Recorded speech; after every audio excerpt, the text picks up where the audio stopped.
Nicias was an Athenian politician and general during the period of the Peloponnesian War. Nicias was a member of the Athenian aristocracy and had inherited a large fortune from his father, which was invested in the silver mines around Attica's Mt.Laurium. Following the death of Pericles in 429 BC, he became the principal rival of Cleon and the Democrats in the struggle for the political leadership of the Athenian state. He was a moderate in his political views and opposed the aggressive imperialism of the Democrats. His principal aim was to conclude a peace with Sparta as soon as it could be obtained on terms favorable to Athens. He was regularly elected to serve as strategos for Athens during the Peloponnesian War. He led several expeditions which achieved little. Nevertheless, he was largely responsible for the successful negotiations which led to the Peace of Nicias in 421 BC. Following the peace, he objected to the ambitious plans of Alcibiades for advancing Athens' interests. Despite this, Nicias was appointed to participate in the Athenian invasion of Sicily. The Athenian siege of Syracuse was nearly successful until the arrival of the Spartan general Gylippus,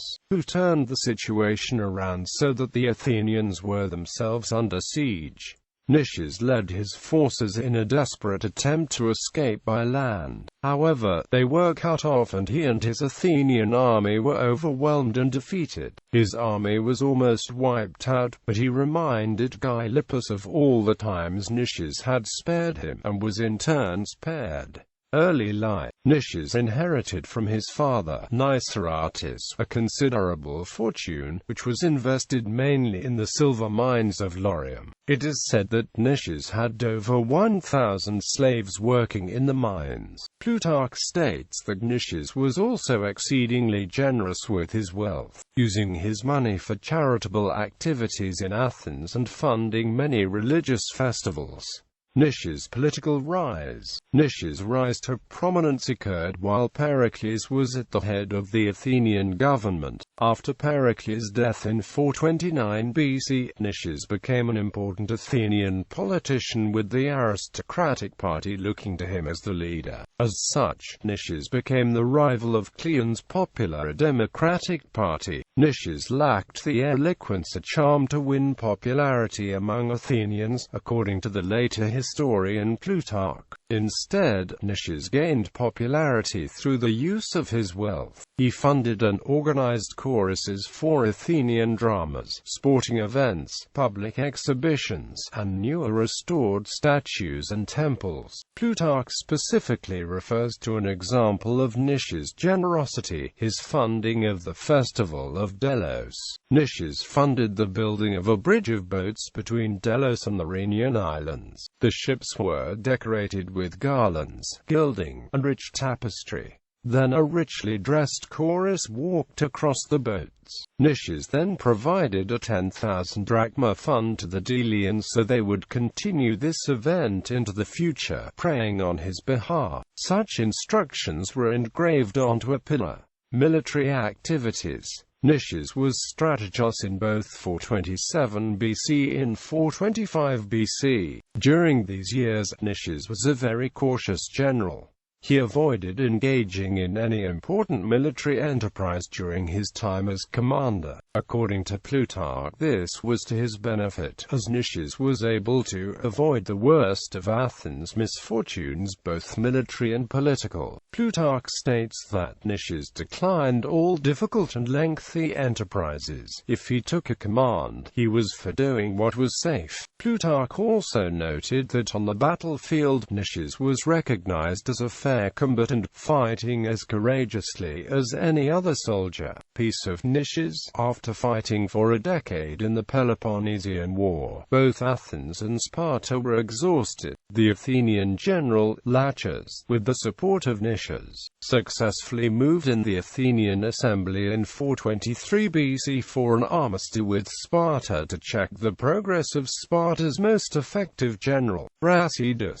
However, the Truce of Laches had little impact on Brasidas and collapsed within a year. Brasidas proceeded to take Shonaemend in the hope of reaching Athens and freeing Spartan prisoners. Athens sent reinforcements under Nicias, who recaptured Mende. Cleon then effectively ended the truce between Athens and Sparta after he resolved to rescue the town of Amphipolis in Macedonia. However, through skillful generalship by Brasidas, the Spartans routed the Athenians at the Battle of Amphipolis. Both Brasidas and Cleon were killed in the battle, thereby removing the key members of the pro-war factions on both sides. After the two generals who opposed peace, the Athenian Cleon and the Spartan Brasidas, were slain in battle, Nicias decided to seek peace between all the warring states. Nicias and Pleistoanax, king of Sparta, negotiated in 421 BC the Peace of Nicias between Athens and Sparta, which brought a temporary end to the Peloponnesian War. The essence of the Peace of Nicias was a return to the pre-war situation. Most wartime gains were to be returned. Most notably, Amphipolis would be returned to Athens, and the Athenians would release the prisoners taken at Sphacteria. Temples throughout Greece would be open to worshippers from all cities, and the oracle at Delphi would regain its autonomy. Athens could continue to collect tribute from the states as it had done since the time of Aristides, but Athens could not force them to become allies. Athens also agreed to come to Sparta's aid if the Helots revolted. All of Sparta's allies agreed to sign the peace, except for the Boeotians Corinth, Elis, Amegra, Nicias and Alcibiades. While the peace was being negotiated, Alcibiades became more influential in Athens. Alcibiades opposed the peace and argued strongly for Athens to continue its war against Sparta and its allies. His first move was convincing Argos to form an alliance. Alcibiades first rose to prominence when he began advocating aggressive Athenian action after the signing of the Peace of Nicias. Historians Arnold W. Gomm and Raphael Seeley believe, and Thucydides reports, that Alcibiades was offended that the Spartans had negotiated that treaty through Nicias and Laches, overlooking him on account of his youth. Disputes over the interpretation of the treaty led the Spartans to dispatch ambassadors to Athens with full powers to arrange all unsettled matters. The Athenians initially received these ambassadors well, but Alcibiades met with them in secret before they were to speak to the ecclesia and told them that the assembly was haughty and had great ambitions. He urged them to renounce the diplomatic authority to represent Sparta, and instead allow him to assist them through his influence in Athenian politics. The representatives agreed, and impressed with Alcibiades, they distanced themselves from Nicias. Despite him being sincere in wanting to reach an agreement with the Spartans.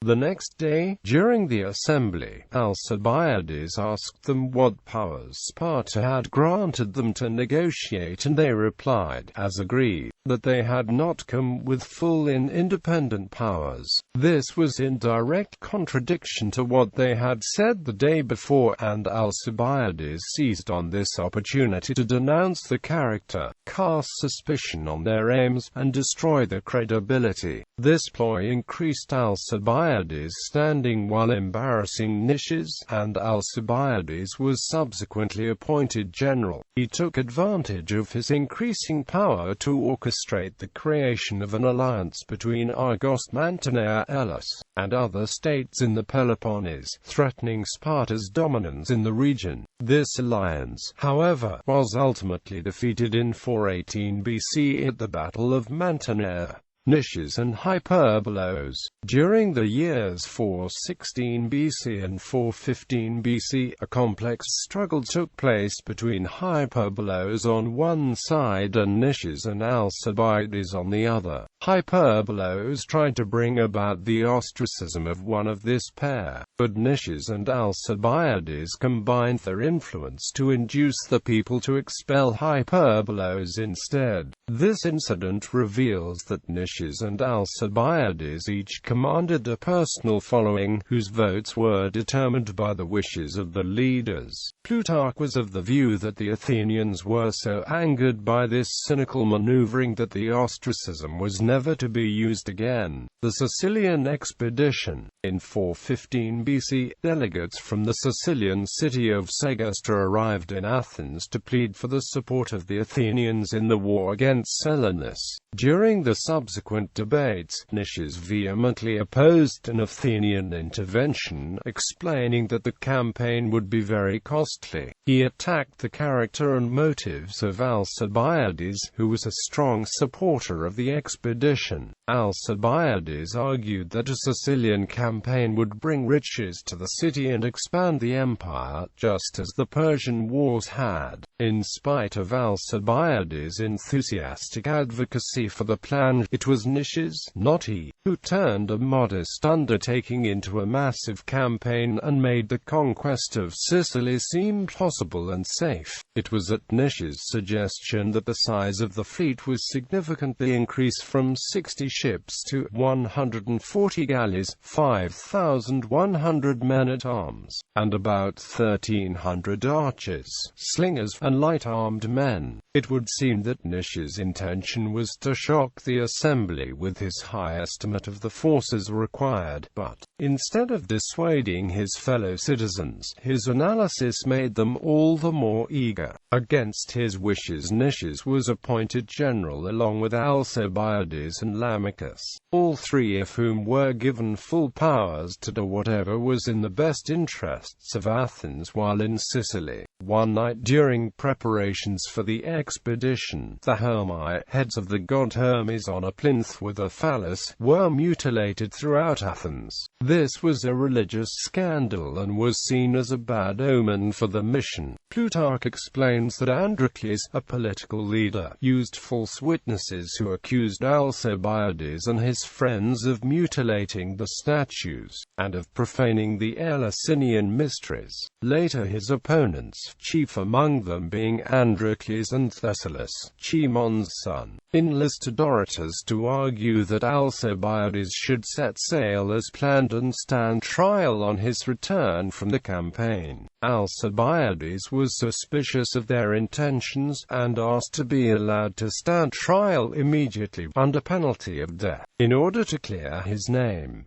This request was denied, and in 415 BC the fleet set sail, with the charges unresolved. Arriving to Catana, Sicily, the three commanders had differing plans for attacking Syracuse. While there, an Athenian ship arrived to inform Alcibiades that he was under arrest, not only for the destruction of the Hermii, but also for supposedly profaning the Eleusinian mysteries. Alcibiades agreed to return in his ship, but when the ship stopped in southern Italy at Thyri, he escaped and sailed to the Peloponnese, where he eventually sought refuge in Sparta. He soon began offering advice to the Spartans on how the situation in Syracuse could be made to benefit them at Athens' expense. In Athens, a death sentence was passed in absentia, his guilt seemingly proven. Led by Nicias, the Athenian forces landed at Attica near Syracuse, but with little result. Hermocrates led the Syracusan defense. Meanwhile, Alcibiades persuaded the Spartans to send Gylippus to assist Syracuse. As a result, a Spartan fleet soon arrived to reinforce their allies in Syracuse, and a stalemate ensued. Athens responded to appeals from Nicias by sending out in 414 BC 73 vessels and 5,000 soldiers to Sicily under the command of Athenian generals Demosthenes and Eurymedon, to assist Nicias and his forces with the siege of Syracuse. The Athenian army moved to capture Syracuse, while the larger fleet of Athenian ships blocked the approach to the city from the sea. After some initial success, the Athenian troops became disorganized in the chaotic night operation and were thoroughly routed by Gylippus. The Athenian commanders Lamachus and Eurymedon were killed. Nicias, although ill, was left in sole charge of the siege of Syracuse. Following this defeat in battle, Demosthenes suggested that the Athenians immediately give up the siege of Syracuse and return to Athens, where they were needed to defend against an Alcibiades-inspired Spartan invasion of Attica. Nicias refused. According to Plutarch, Nicias explained that he preferred to be killed by the enemy, rather than being killed by the Athenians, who would condemn him if they were defeated. Nicias' death, however, during 413 BC, the Syracusans and Spartans under Hermocrates were able to trap the Athenians in the harbor, and the Athenians sustained heavy losses in the Second Battle of Syracuse. Demosthenes was ambushed by the Syracusans and was forced to surrender. Nicias was soon captured as well, and both were executed despite Gylippus's orders to the contrary. Most of the surviving Athenian soldiers were sent to work as slave laborers in the Sicilian quarries, which were death traps. Few survivors returned to Athens.